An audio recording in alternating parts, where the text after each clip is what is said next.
आइए एक माता रानी का भजन सुनाती हूँ आप लोगों को। ये झूरा झूरा बहे लागल सीताली बेअरिया हो, झूले निमिया के डरिया हो।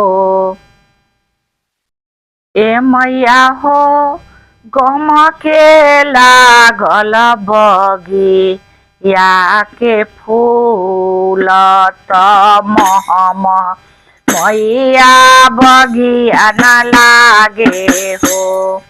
हे मैया मोरी जाग जाग भई ले बिहान चिड़ैया चूहा चूहा बोले नु लागल हो।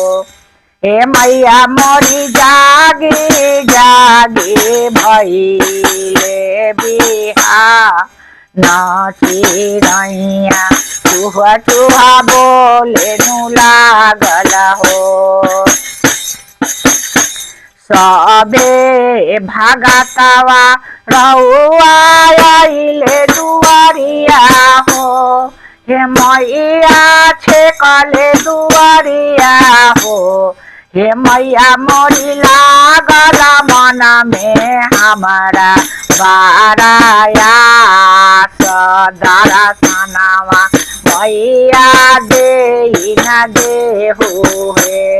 हे मैया मोरी जाग जाग भइले बिहान दर्शनवा मैया दे न देहु हे।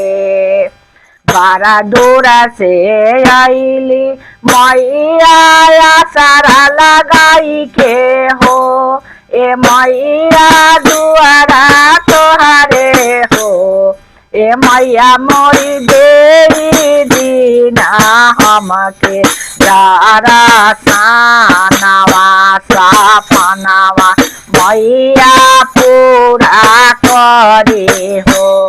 हे मैया मोरी देवी दीना हमके दर्शनवा जागीना मैया भोरा भइले हो। चूहा चूहा बोले लागल मन में चिड़ैया हो। हे मैया बन में चिड़ैया हो।